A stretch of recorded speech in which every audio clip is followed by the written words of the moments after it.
Kamar mandi sama dapur kan sebelah-sebelahan. Nah di dapur kan ada jendela kaca. Pas saya mau ke kamar mandi, saya ngelihat di jendela kaca itu ada cewek yang tadi saya impiin. Dan dia tuh di situ minta tolong, tapi kelihatan sedih banget. Sedangkan aku bingung, apa yang harus aku tolongin gitu kan. Karena kan nggak dijelasin, aku mau nolong apa, aku gituin. Akhirnya dibongkar. Nah, untuk tempat penggaliannya itu memang suami sama yang punya rumah sempat gali di beberapa titik. Tapi Habib waktu itu nunjukin, coba bang, di sebelah sini. Digali sampai dalam, lumayan dalam. Suami nemuin ada tulang.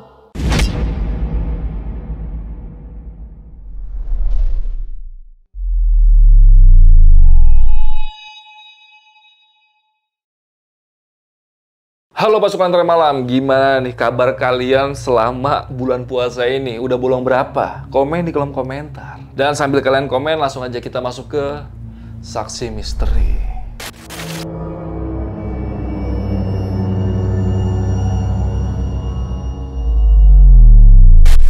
Tinggal berbulan-bulan di kontrakan angker.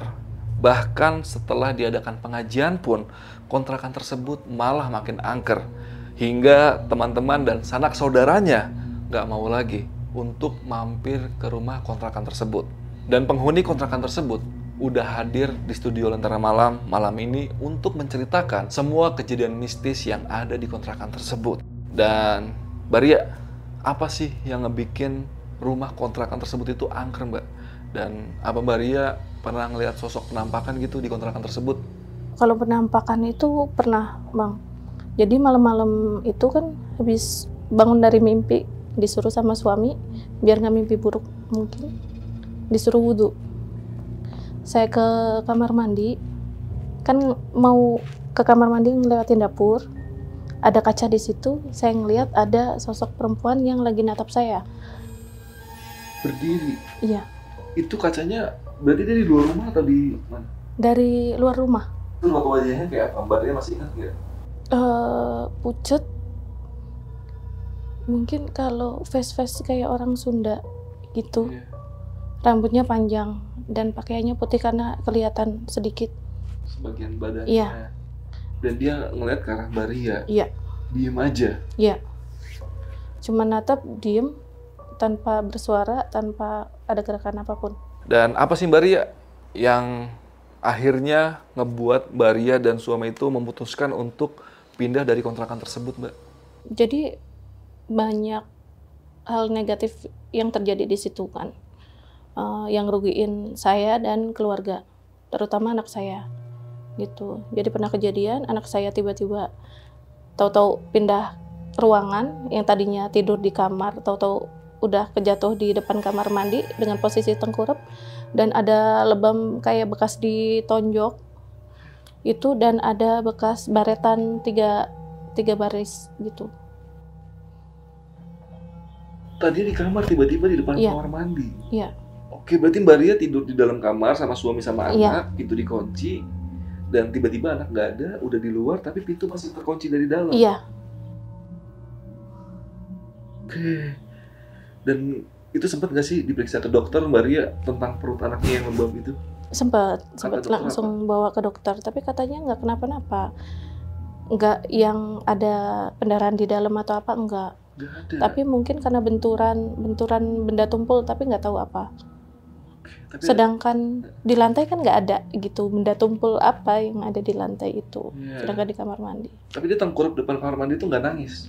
nangis. Oh, nangis. Makanya saya keluar karena dengar dia teriak nangis kenceng. Langsung saya kaget, nyari anaknya nggak ada, tahu-tahu udah di luar. Dan pas buka pintu juga Mbak Ria buka kunci dulu nih. Iya, dan saya pas ngehnya pas udah di luar. Nah, ini gimana bisa pindah gitu. Sedangkan tadi masih kekunci dari dalam.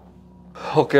Jadi buat pasukan Tengah Malam yang penasaran sama cerita lengkap dari Mbak Ria selama tinggal di kontrakan tersebut, simak terus podcast ini sampai habis. Jangan ada di skip, cukup skip iklannya aja. Tapi sebelum itu gue info dulu nih buat pasukan Tengah Malam yang pengen jadi narasumber atau sanak saudara yang pengen jadi narasumber, kalian bisa langsung aja nih DM ke Instagram Lentera Malam, nanti bakal diarahin sama produsernya Lentera Malam.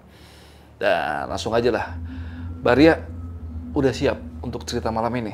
Insya Allah siap. Yaudah, nggak usah lama-lama lagi. Sebelum kalian denger ceritanya, kalian tonton dulu intronya.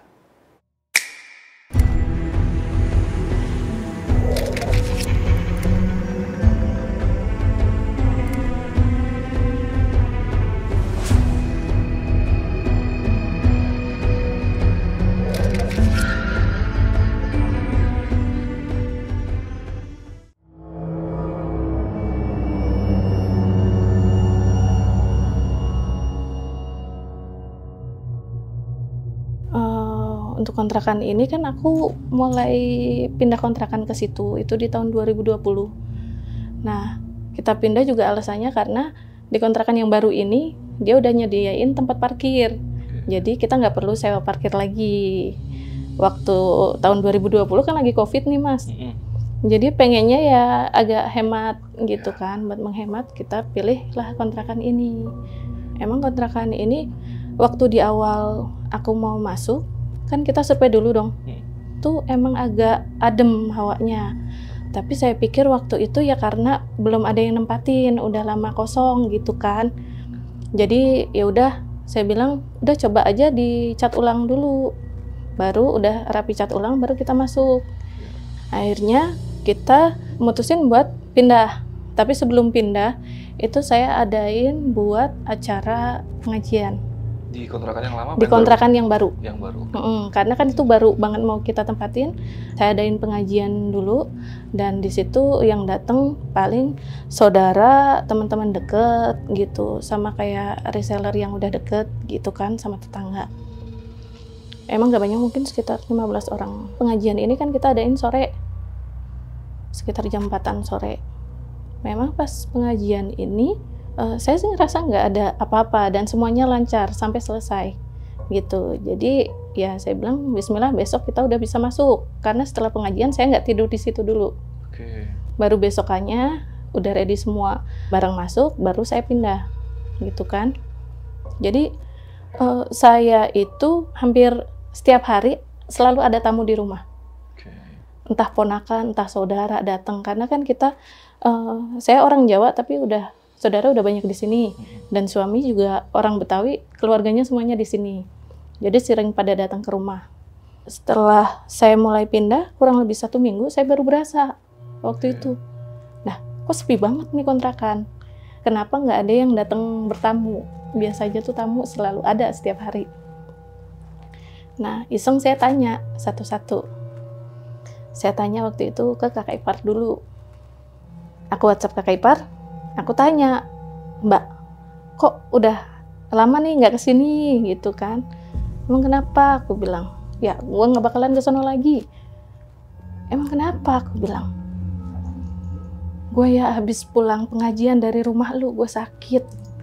Kata Mbak, tuh, habis itu gue dimimpiin malamnya. Gitu, mimpi apaan? Aku bilang, gue didatengin sama nggak tahu sosok apaan tuh, hitam gede, kata Mbak kan. Aku bilang, ya masa iya gitu kan? Aku bilang, bukan kali Mbak, bukan gara-gara di rumah sini, takutnya dia lewat-lewat mana gitu kan. Tapi saya tetap simpen itu cerita. Terus saya kontak teman lagi. Saya kontak teman ini, temannya suami, karena udah lumayan deket kan, cewek. Dia kan liburnya hari Minggu, jadi pasti Minggu tuh datang ke rumah. Cuy, lu ngapa nggak datang-datang ke sini? Aku bilang kan, gitu. Kemana? Ke kontrakan gue lah, aku bilang. Selama lu di situ gue nggak bakalan datang ke rumah lu, gitu. Emang kenapa sih? Aku bilang kan, anak gue sakit ya, habis pulang dari sana, gitu kan. Udah kayak gitu, guanya dimimpiin. Mimpi apaan? Gue didatengin sama sosok apa kali, genderuwo apa kali, kata dia. Orang gede banget, serem, kata dia gitu kan. Matanya merah. Nah, dari cerita yang pertama sama kedua ini kan hampir mirip. Itu masih saya simpen itu kan. Terus saya nanya lagi ke orang ketiga. Nah, ini reseller saya di ceritanya. Saya iseng nanya, saya kok udah lama nggak kesini, nggak ngambil barang gitu kan. Terus Mbak Ria maaf ya, katanya. Bisa nggak kalau COD-nya di luar aja, saya nggak bisa ngambil ke situ. Nah, saya tanya, Kenapa? Aku bilang kan. Habis pulang dari pengajian itu anak saya langsung sakit, Mbak. Udah kayak gitu, saya juga dimimpiin gitu. Mimpi ini didatengin orang gede juga, aku bilang kan. Langsung tembak sama Maria Iya, gitu. orang yang gede juga, yang hitam begini gitu. Iya, kok Maria tahu? Ini dari 3 orang yang saya tanya, ceritanya semuanya hampir sama. Gitu. Iya, Mbak, katanya didatengin, udah aku hampir dicekek, kata dia gitu. Makanya aku nggak berani lagi dah. Untung Maria WhatsApp gitu. Ntar kalau mau ngambil barang ini aja lah, kita COD-an di luar, katanya gitu kan. Nah, dari situ juga kan saya mikir ya, apa karena kita nggak permisi, tapi saya mau masuk juga udah bikin pengajian gitu kan. Saya cerita sama suami kan. Suamiku tuh kayak orang yang nggak percaya kayak gitu. Ya udahlah, say, biarin aja gitu. Ini kali lagi PSBB, karena waktu itu lagi COVID. Iya. Lagi PSBB, makanya orang pada nggak mau kesini gitu kan. Oh ya udah, iya kali.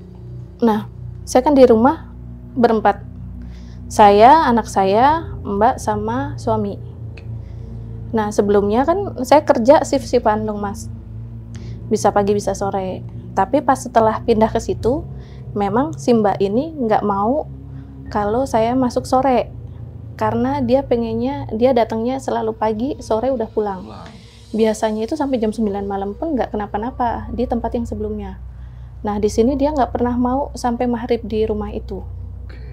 Dari situ kan saya juga sebenarnya agak mikir gitu kan, ada apa?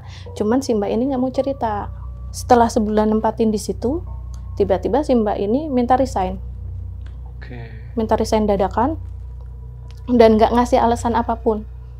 Akhirnya karena beliau minta resign, ya udah saya setujuin karena waktu itu juga lagi COVID, mungkin buat ngurangin kos, saya keluar dari tempat kerja, saya ngurusin anak sendiri di rumah. Nah, si Mbak emang dia nggak cerita ketemu apa atau lihat apa di situ atau digangguin apa di situ. Cuman Mbak tuh mesen, Bu, kalau di rumah ini kalau bisa sholat ya, gitu.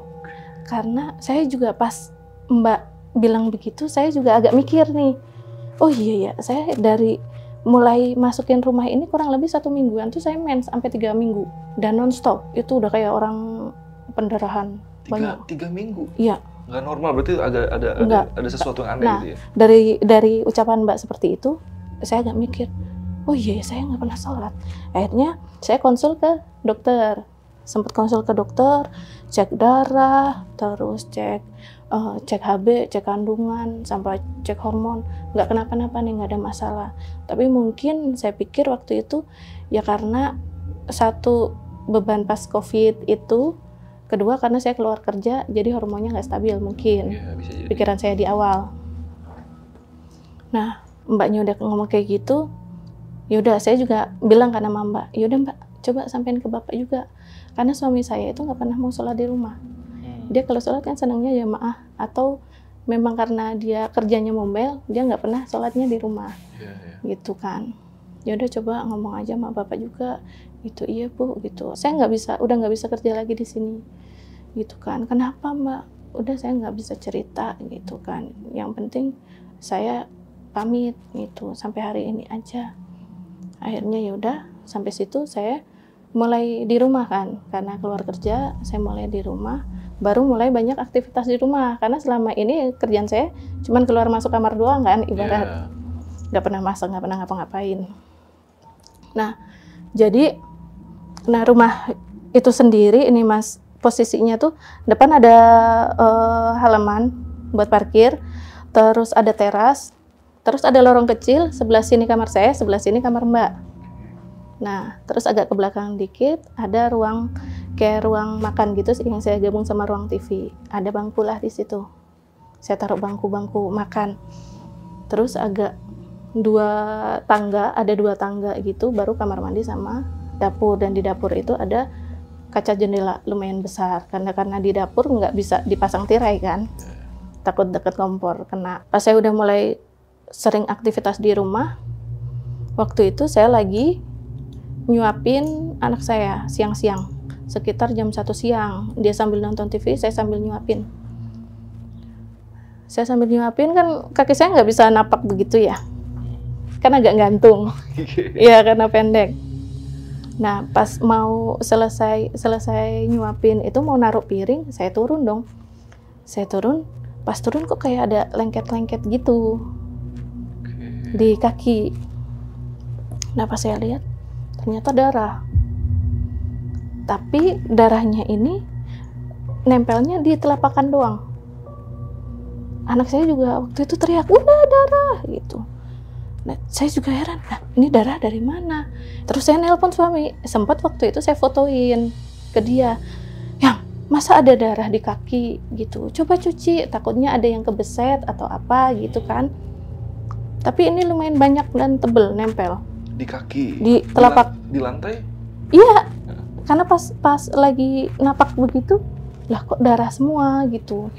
Saya bilang sama suami cuman jawabnya, itu kali darah mens, karena kamu kan kalau mens banyak banget gitu. Saya bilang kayaknya nggak mungkin kalau mens tiba-tiba nempelnya di telapakan doang gitu kan, pasti kan kemana-mana gitu kan. Ngalir apalagi apalagi posisi saya habis duduk. Suami saya nggak percaya kan di situ, padahal udah saya kirimin foto juga, tapi saya agak mikir juga tuh di situ ada apa gitu.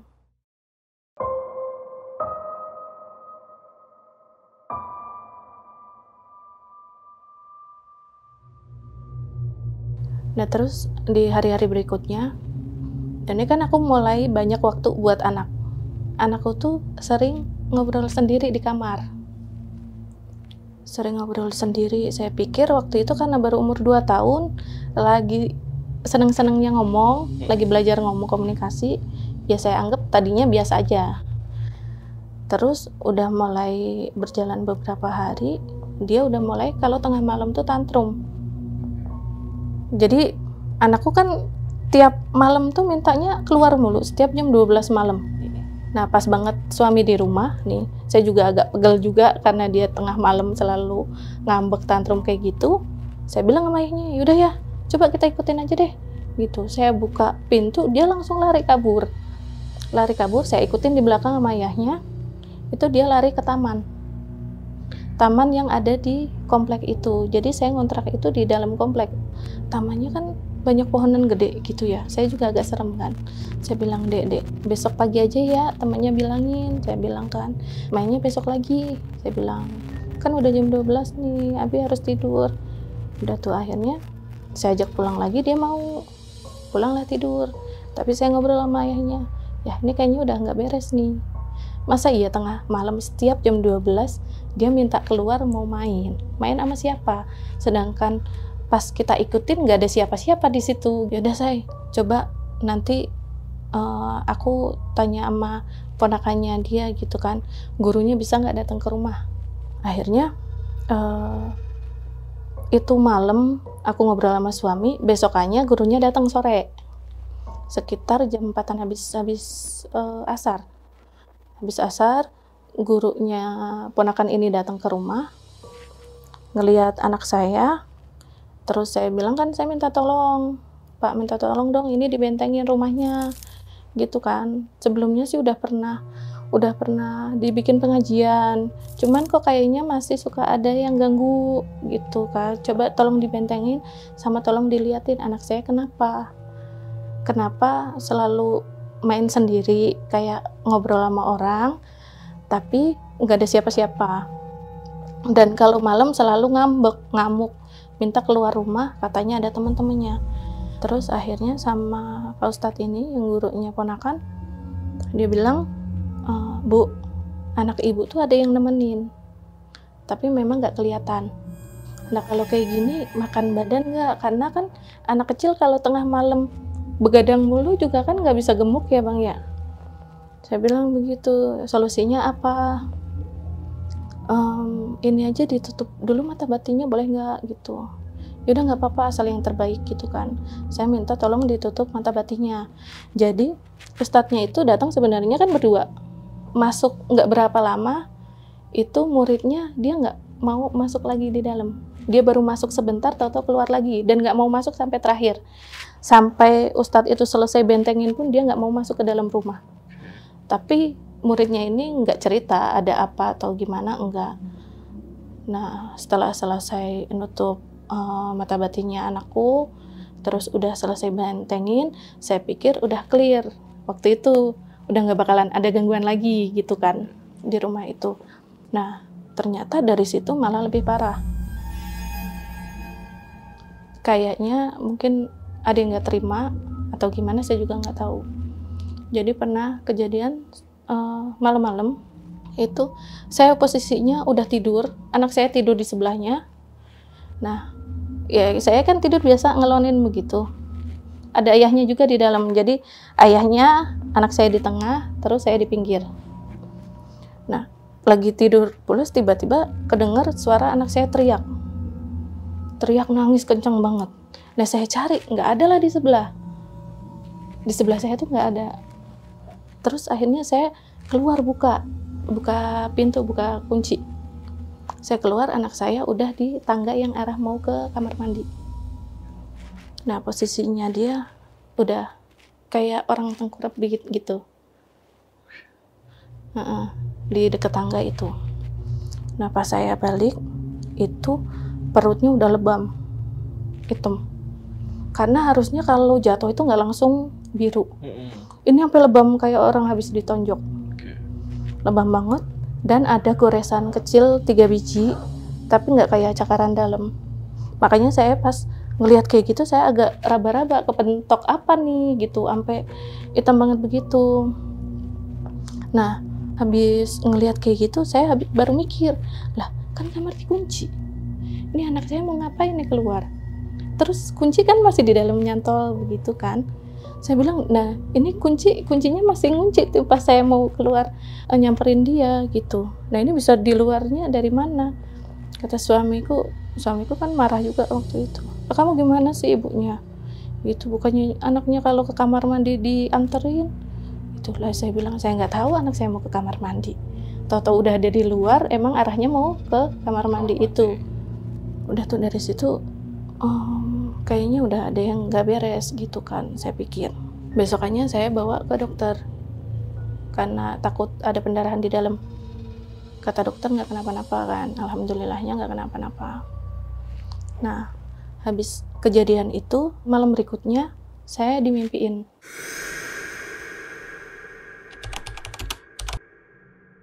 Di situ saya dimimpiin ada sosok perempuan di bawah pohon. Memang waktu pas mimpi itu cuman ngelihat perempuan sama pohon doang gitu, yang kayak ada gambar doang gitu, dan nggak gerak. Ya saya pikir tadinya ya udahlah, mungkin kebawa nonton film, saya nggak pikirin.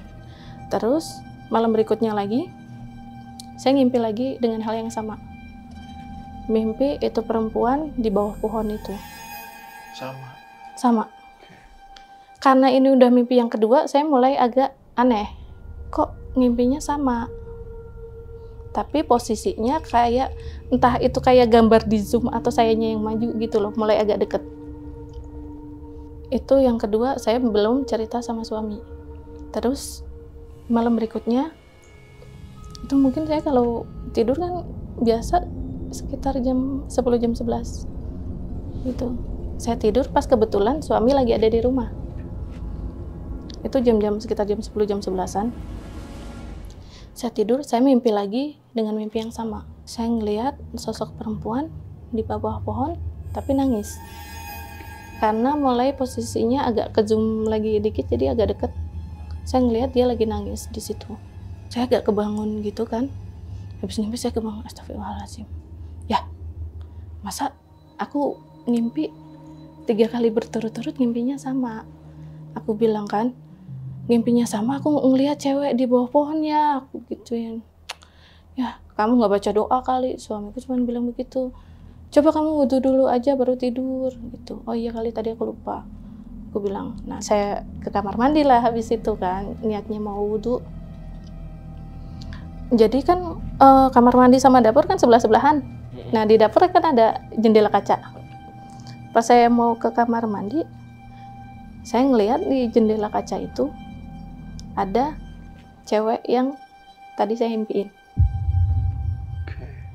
Tapi memang nggak ngeluarin suara, nggak ngapa-ngapain, cuman diem ngeliat, merinding, diem ngeliatin saya doang.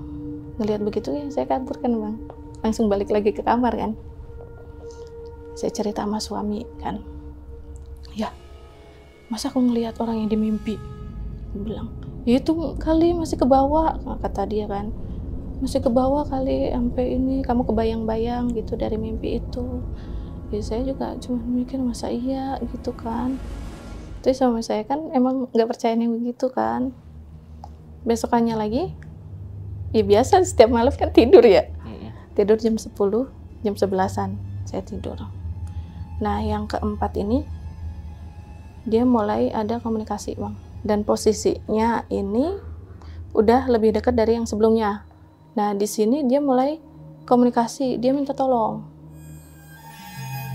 Tolong saya gitu, dengan sambil nangis gitu. Nah saya kebangun, saya agak mikir juga apa gara-gara kemarin sempat nampakin itu jadi dia berani komunikasi atau gimana gitu kan. Saya cerita lagi sama suami dong, aku ngimpi lagi nih sama kayak kemarin, cuman dia udah ngomong minta tolongin apa ya, aku bilang kan, itu mah nggak ada lah kayak gitu, kata suami gitu kan. Udah kamu tuh baca doa kalau mau tidur, baca apa kayak terserah, kata dia, sebisa kamu, kata dia gitu, biar nggak digangguin yang kayak gitu. Iya kali, aku bilang kan. Akhirnya saya baca doa, udah tuh tidur. Besokannya lagi, memang kalau siang kan saya jarang di rumah gitu, dan aktivitas banyak kan sore ke malam. Malam berikutnya ini saya ngimpi lagi bang. Ini yang kelima kali saya ngimpi yang sama. Oke, perempuan dan pohon itu lagi? Iya. Jadi perempuan ini udah mulai lebih dekat dan lebih jelas. Nggak tahu gimana, waktu pas mulai ngelihat dia lebih deket itu berasa kayak gimana ya, nyetrum gitu. Apa yang dia rasain sama apa yang saya rasain pas ngeliat dia gitu. Nangisnya dia tuh sedih banget. Memang dia kata-katanya cuman tolong gitu, tolong saya. Kayak gitu diulang-ulang terus. Nah, jadi pas yang kelima ini karena lebih deket, jadi saya bisa lebih jelas ngelihat sosoknya gitu kan. Mungkin kalau saya gambarin itu usianya sekitar 20-an. Masih muda, dan kulitnya entah pucat entah emang putih, tapi saya ngelihatnya sih putih pucat gitu. Terus dia pakai dress zaman dulu yang kerahnya agak lebar gitu, sebawah lutut, nggak pakai alas kaki, rambutnya panjang digerai.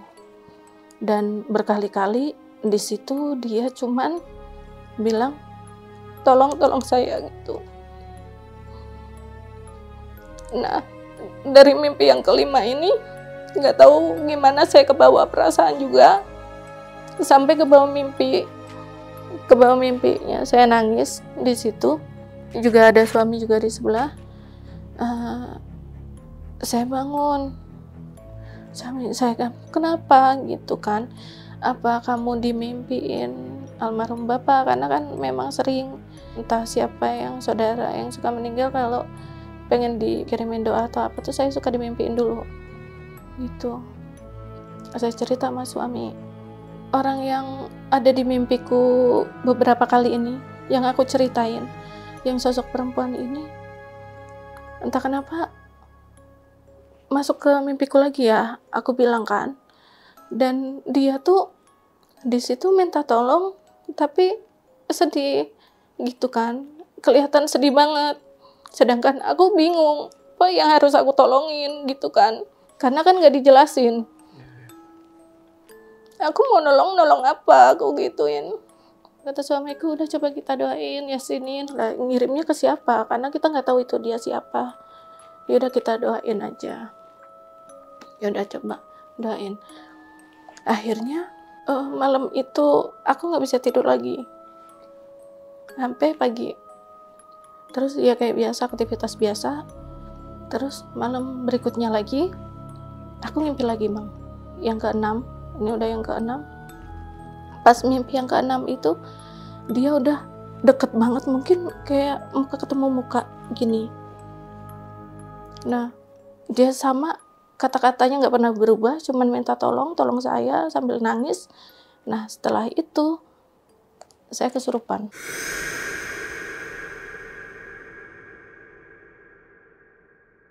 Suami kan ngelihat posisi saya nangis sambil tidur, dia bangunin. Saya bangun kenapa lagi gitu kan. Nah kata suami yang pas waktu lagi bangunin saya, Ria bangun gitu. Dia cuma jawab begini, Ria nggak ada di sini gitu. Nah suami saya pas begitu langsung respon, oh jangan-jangan kesurupan nih gitu kan, karena dibilangnya kayak gitu. Karena kan saya kalau ditanya ya apa gitu, memang saya jawabnya pendek-pendek. Ini enggak, dipanggil nama saya, dia bilang Ria nggak ada di sini. Nah karena itu posisinya udah malam ya Bang ya, sekitar jam 10-an malam. Suami saya juga di situ nggak ada yang dekat, maksudnya karena di komplek. Tetangga juga kan jauh-jauh. Udah kayak gitu, itu komplek bukan komplek orang muslim, banyakan yang non muslim, jadi pasti nyari ustadz di situ tuh agak susah. Akhirnya mas suami saya dibawa ke rumah mertua, yang rumahnya memang gak terlalu jauh dari kontrakan saya, sekitar perjalanan mungkin sekitar 10 menitan. Pas lagi kesurupan kayak gitu, yang nangis, yang ngamuk di dalam mobil, itu udah suami saya panik banget. Jadi waktu pas mau dibawa ke rumah mama ini ngamuk, sampai diseret-seret. Akhirnya dibawa ke rumah mama, dipanggilin ustadz. Nggak ada ritual atau dibacain apa-apa, tiba-tiba dia pergi sendiri. Tiba-tiba sadar sendiri pas di rumah itu. Kejadian kesurupan yang pertama. Sayanya tahu-tahu udah pindah tempat gitu kan. Agak bingung juga karena tadinya tidur, tahu-tahu udah di rumah mama. Terus habis itu kan ustadznya ini cuman mesen, jangan dibawa ke rumah itu dulu deh gitu kan. Nggak tahu dia sebelumnya ada yang dilihat atau apa, nggak tahu, cuman mesen seperti itu ke suami. Cuman kan saya agak ngeyel juga gitu kan, karena malam itu pas saya kesurupan, anak saya tuh nggak bisa tidur Bang di rumah neneknya. Emang dia nggak bisa tidur di rumah orang. Nah takutnya dia nggak kerasan atau apa, besokannya saya pulang. Padahal udah dipesan sebelumnya kan, udah dipesan nggak boleh pulang. Saya pulang mungkin sekitar jam 1-an kali ya, setelah duhur. Habis duhur saya minta anterin ke sana. Tadinya mau ngambil baju-baju dulu gitu, kalaupun nggak boleh pulang masa iya ngambil baju, nggak boleh gitu kan. Saya ngambil baju, beres-beres, mungkin sekitar jam 2-an saya kesurupan lagi. Jam 2 siang itu, siang-siang. Itu ada siapa aja di rumah itu? Cuman saya sama suami yang nganterin, karena anak saya nggak saya bawa kan. Habis itu tiba-tiba kesurupan lagi. Suami saya panik dong. Nah akhirnya dibawa lagi, pulang lagi ke rumah mama. Itu kejadian sekitar jam 2 siang. Waktu itu mungkin hari Sabtu atau Minggu, karena kondisi rumah mertuaku tuh rame, tetangga deket-deketan kan, rame semua. Terus suami minta tolong sama saudara juga gitu, minta tolong cariin orang yang bisa ngobatin. Dicariin ustadz yang pertama. Nah entah yang didapat itu ustadz atau dukun, nggak tahu juga. Jadi pas mau ngobatin itu pakai media bawang. Pas kesurupan ini, kalau dari cerita si suami itu berubah-ubah. Kadang sosok perempuan yang lagi nangis, kadang nggak tahu sosoknya apa tapi bawaannya pengen marah mulu gitu. Satu lagi kayak anak kecil. Si ustadz ini datang, yang muncul itu sosok yang marah itu. Dia cuman bilang begini, kamu mau ngapain di sini? Bilang mau ngobatin gini. Musyrik kamu, percaya sama bawang. Digituin malahan. Dibacain apa gitu, nggak mempan. Katanya gini, kamu lafalnya aja belum jelas. Emang kamu tahu nggak artinya sama ininya lain gitu. Kalau salah pelafalan sama artinya lain gitu. Malah diceramain nih yang pertama. Akhirnya nyerah.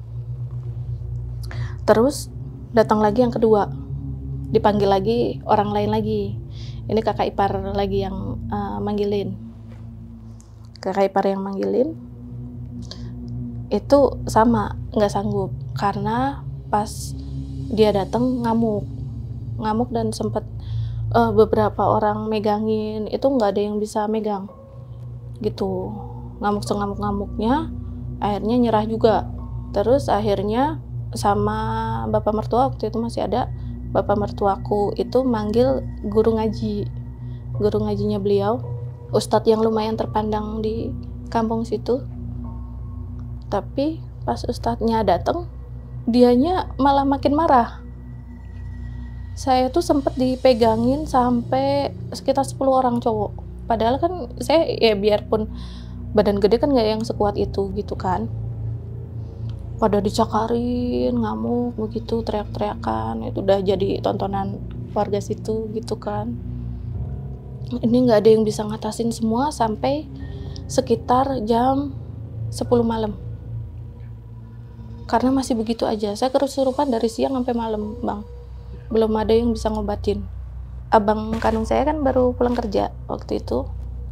Datang, coba saya panggilin Abi. Abi ini guru ngajinya ponakan. Saya panggilin Abi coba. Jadi namanya hampir sama anak saya, Abizar, sama kita manggilnya Abi Gus. Waktu itu. Nah, dipanggilin Abi, pas Abi datang sekitar jam 10 malam. Itu cuma tok, assalamualaikum. Langsung katanya saya duduk begini, waalaikumsalam, Abi. Padahal kan saya belum pernah ketemu sebelumnya. Jadi yang pas Abi datang itu pertama muncul yang sosok cewek.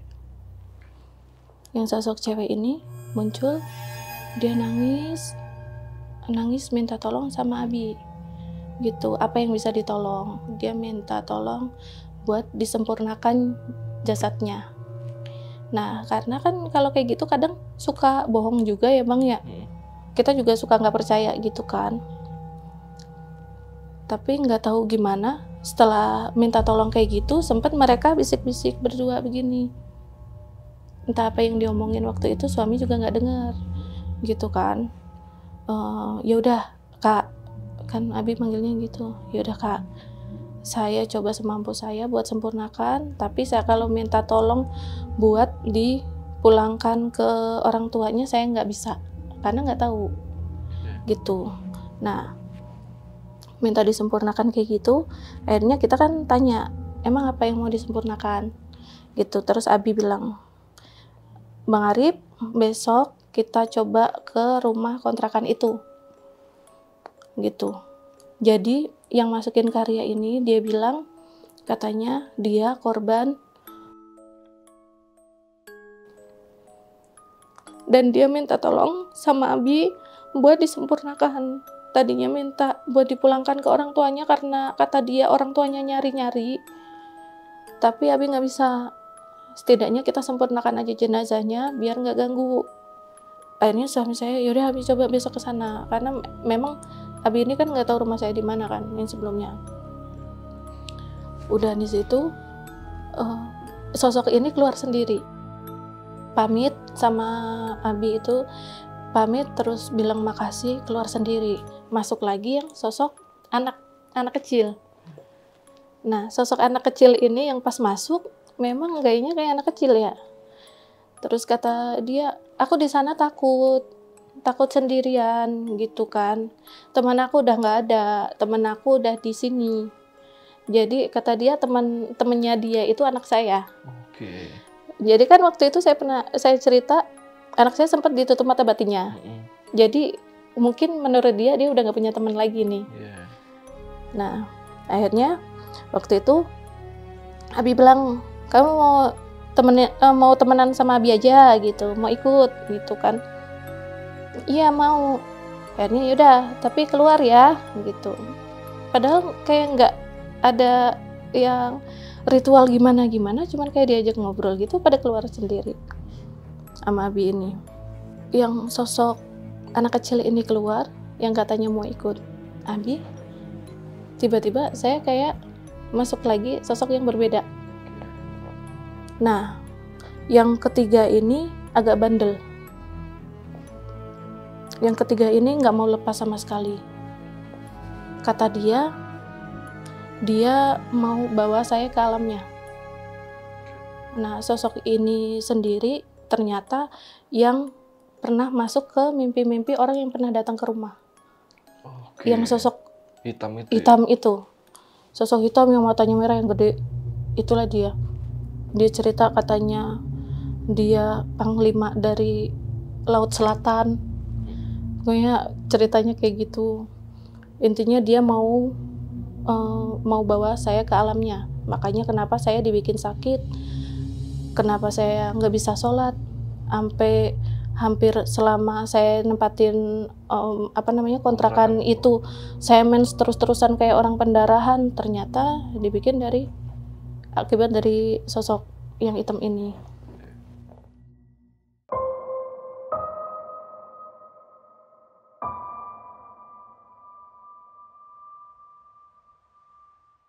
Terus ada gangguan-gangguan yang lain, aku juga nggak tahu juga. Mbakku yang sebelumnya itu mungkin pernah diliatin dia, makanya dia kabur nggak mau balik lagi. Terus sosok ini tuh bandel bang, dia dibacain apa aja nggak mempan, didoain apa aja nggak mempan. Kata dia ilmunya udah tinggi. Ya nggak tahu lah percaya nggak percaya ya, karena Abi bacain dia bisa ngikutin. Akhirnya nggak tahu gimana itu Abi bilang, kamu kalau masih belum mau keluar dari tubuhnya Karya, saya laporin ke kanjeng kamu, kanjeng ratu. Dari Abi datang sekitar jam 10, itu makhluk yang terakhir, yang laki-laki itu keluar di jam 2 malam. Jadi saya kesurupan tuh dari jam 2 siang ke jam 2 malam. 12 jam ya? Iya, dan pas mulai sadarnya saya sampai nggak bisa bangun kan, mungkin capek ya. Saya nggak bisa bangun dulu. Cuman Abi bilang, Masan Karya, mulai sekarang kakak belajar ngaji lagi sama saya. Gitu. Dan Abizar, anak saya yang kecil itu, kalau bisa nanti belajar ngajinya sama saya juga, perdalam lagi Islam, terus belajar lagi ngaji, Masarib juga gitu kan. Karena apa? Karena buat bentengin diri sendiri, bentengin rumah gitu. Akhirnya kita ikutin kan, dan sampai sekarang juga kita masih ngaji sama beliau.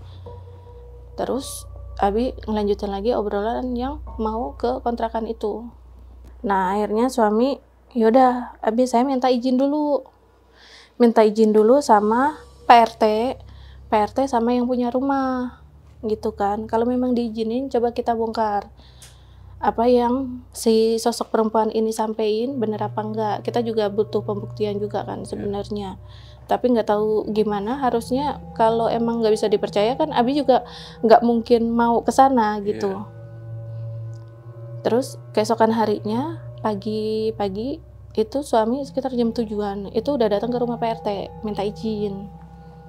PRT minta izin ya, soalnya istri saya itu sering kesurupan setelah nempatin rumah ini gitu. Katanya yang masukin itu pernah dikubur di belakang kamar di bawah pohon gitu kata PRT-nya.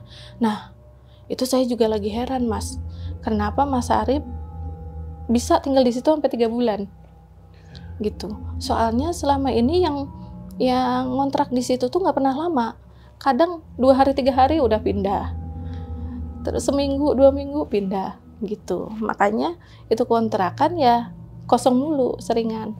Lah Pak RT kenapa nggak cerita dari kemarin-kemarin? Ya saya pikir emang nggak ada apa-apa gitu, karena kita udah nempatin 3 bulan yang nggak ada apa-apa gitu kan, karena kita kan nggak share kemana-mana juga. Terus izin juga sama yang punya rumah. Yang punya rumah ini juga kayaknya agak penasaran. Kenapa rumahnya dia nggak pernah ada yang mau ngontrak gitu kan. Akhirnya kita diizinin buat bongkar. Nah, sekitar jam 10-an itu suami saya jemput Abi ini buat bongkar itu makam.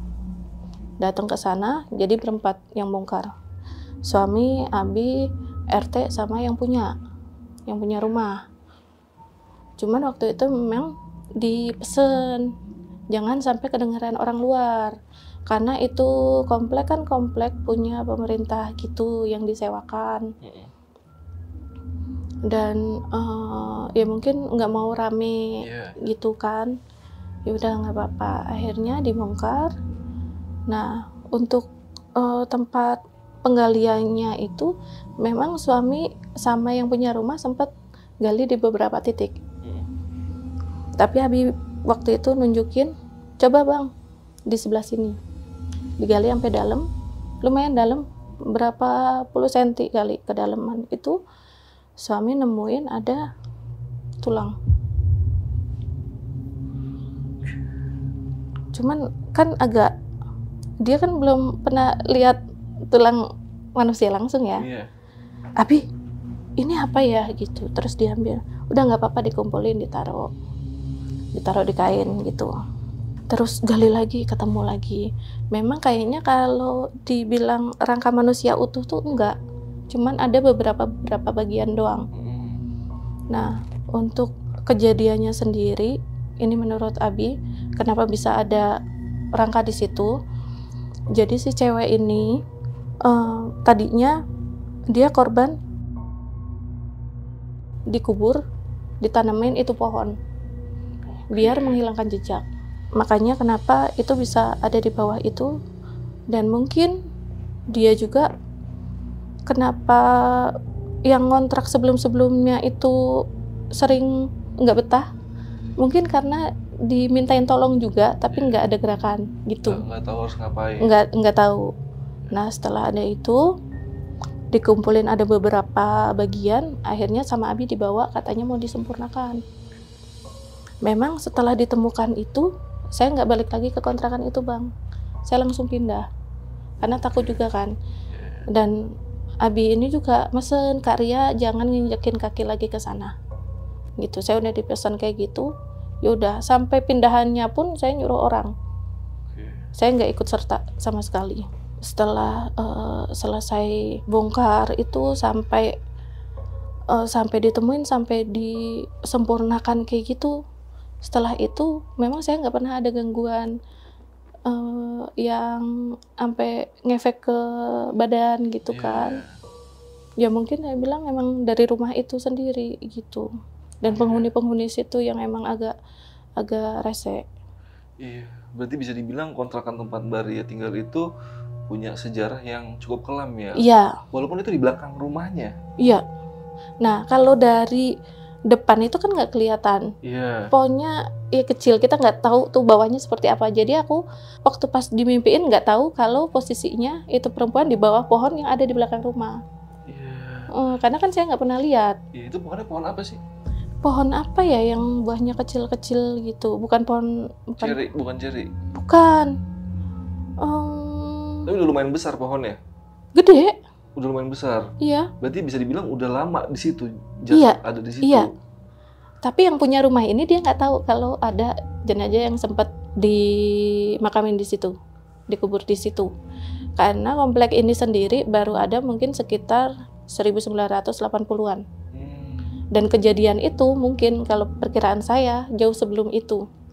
Makanya yang punya rumah pun dia nggak tahu. Rumah itu ada akses buat ke belakang nggak sih, buat ke pohon itu? Kalau dari rumah saya nggak ada. Cuman ada kaca belakangnya, kaca jendela yang tadi saya bilang di dekat dapur. Belakangnya ada kolam ikan. Tapi saya nggak pernah bisa ngelihat ke sebelah sononya. Arah pohon itu. Iya. Dan di kamar itu kan posisinya persis di belakang kamar. Dan di kamar kan nggak ada jendela. Nggak ada jendela ke belakang. Nggak ada. Adanya cuman yang dari itu doang. Dari dapur. Berarti Mbak Ria awalnya benar-benar nggak tahu kalau di situ ada pohon, ada apa di belakang situ. Tahu setelah kejadian yang kesurupan itu. Iya. Nah, saya taunya juga pas itu udah mulai dibongkar. Kan suami ngirimin foto dong. Tapi nggak tahu fotonya tuh udah kemana karena handphone bolak-balik rusak. Pas ngirimin foto tulang itu sama pohonannya itu difotoin, pas lagi gali-gali gitu, saya bilang, nah ini pohon yang ada di mimpi saya, berarti benar. Mirip. Saya bilang sama persis. Sampai bentuk-bentuk batangnya juga saya hafal. Karena kan berkali-kali diliatin kayak gitu. Kali kalau nggak salah iya, berkali-kali diliatin ya hafal lah gitu kan. Yeah. Posisinya di situ. Dan posisi kaca yang tadi Mbak Ria bilang kan mau wudhu ya, bangun malam terus mau ke dapur, itu kaca ngarah ke belakang rumah, bukan yang ngelihat penampakan si perempuan? Iya, tapi bukan ke arah pohon. Jadi dia arahnya ke yang kolam ikan. Tapi di belakang rumah berarti posisinya dia menampakkan dirinya gitu? Iya. Agak serem juga sih kalau inget-inget kayak gitu. Tapi itu kontrakannya harganya berapa sih kalau boleh tahu? Waktu itu saya sewanya tahunan. Setahun berapa tuh di 2020 ya? 2020 itu saya dapat murah sekitar 15 juta. 15 juta setahun? Iya, makanya saya pikir ya udah lumayan. Karena kan kontrakan di daerah saya di Jakarta Barat itu udah di angka 1.500.000 sampai 2 jutaan gitu. Belum lagi buat parkiran mobil. Makanya saya ambil ya lumayan nih 15 juta ada parkirannya juga ya, gitu kan. Murah ya hitungannya. Iya. Ternyata seangker itu. Berarti kan akhirnya Mbak Ria tinggal di sana cuma sekitar 3 bulanan ya? Iya. Dan itu akhirnya dikembalikan lagi ya sama pemiliknya atau gimana tuh? Enggak. Berarti Mbak Ria rugi ujung-ujungnya? Iya. Sisa 9 bulannya nggak diterusin? Enggak. Pindah ke kontrakan baru? Iya. Ya daripada kita resiko nanti nyawa kita yang gimana atau kesehatan kita yang kena. Udah nggak apa-apa lah hilang uang gitu. Oke, dan itu kan kata Pak Ustadz akhirnya disempurnakan. Itu Mbak Ria tahu nggak proses setelah itu Pak Ustadz ngapain aja gitu? Saya tuh nggak berani nanya sebenarnya Bang. Bukannya gimana, saya aja kalau ingat itu cewek masih sedih. Iya. Tadi Mbak Ria sempat beberapa kali berkaca-kaca ya. Iya. Jadi namanya siapa? Saya bukannya nggak mau tahu, cuman saya takutnya nanti pas saya sebut dianya nggak terima karena ini udah disempurnakan gitu loh Pak. Jadi saya nggak menggali yang sampai sedalam itu. Pokoknya saya tahu prosesnya kayak gimana, dia meninggalnya seperti apa, dimakaminya kayak gimana gitu kan. Berarti intinya kalau sama Pak Ustadz itu setelah itu disempurnakan mungkin dikubur lagi dengan baik, dengan layak ya? Iya.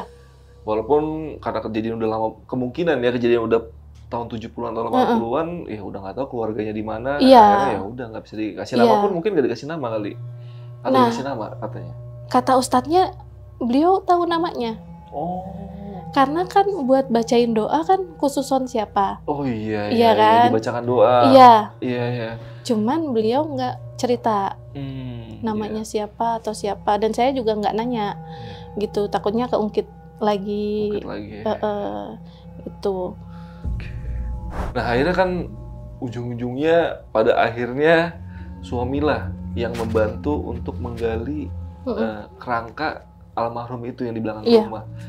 Semenjak kejadian itu suami gimana nih responnya ketika Mbak Ria itu cerita tentang hal-hal mistis dan sebagainya gitu? Masih nggak percaya atau gimana tuh? Kalau sekarang dia lebih nggak mau dengar. Dia kayak mau ngelupain yang part itu. Pokoknya yang selama dia tuh orangnya kalau ada kejadian yang nggak enak, ya udah maunya lupa aja. Jadi saya nggak boleh ngungkit yang seperti itu. Nggak boleh cerita ulang-ulang lagi lah di depan dia gitu. Ya kalau saya nonton podcast gitu kan, ngapain sih nonton begitu? Gitu. Ntar takutnya karena setelah kejadian itu kan saya lebih sensitif. Jadi kalau pas lagi mens, badan nggak fit tuh gampang.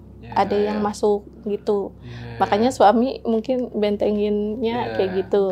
Jaga-jaga. Tapi sebelum tinggal di kontrakan itu, Mbak Ria emang suka kesurupan atau enggak? Enggak pernah. Belum pernah? Baru pas tinggal di rumah itu ngalamin kesurupan? Makanya suami pun kaget itu, ini kenapa gitu? Iya betul. Sekarang kalau orang kita ngelihat hal-hal kayak gitu kan kayaknya wajar. Maksudnya kalau mereka mau nampakin ya kita lihat gitu kan. Tapi kalau buat kesurupan itu emang saya enggak. Tapi setelah kejadian itu entah katanya iganya udah renggang, jadi gampang masuk lagi. Iya. Banyak sih emang kadang beberapa narasumber juga yang sebelumnya belum pernah ngalamin hal mistis, ketika ngalamin satu kali itu seterusnya sering Iya, ngalamin tuh. betul. Dan mungkin kalau buat pos antara malam ada mungkin pertanyaan-pertanyaan yang belum gue sempet tanyain sama Mbak Ria, kalian bisa komen aja di kolom komentar. Nanti mungkin kalau Mbak Ria lagi mampir ke YouTube channel Antara Malam dan ngeliat videonya, bisa dibalas sama Mbak Ria. Buat pos Antara Malam, thank you banget yang udah nonton sampai detik ini. Dan Mbak Ria sekali lagi makasih banget waktunya untuk share pengalaman mistisnya di Lentera Malam. Ya, terima kasih. Dan gue rasa podcast malam ini cukup sampai sini aja. Gue Adit dari Lentera Malam dan Mbak Ria izin pamit. Bye.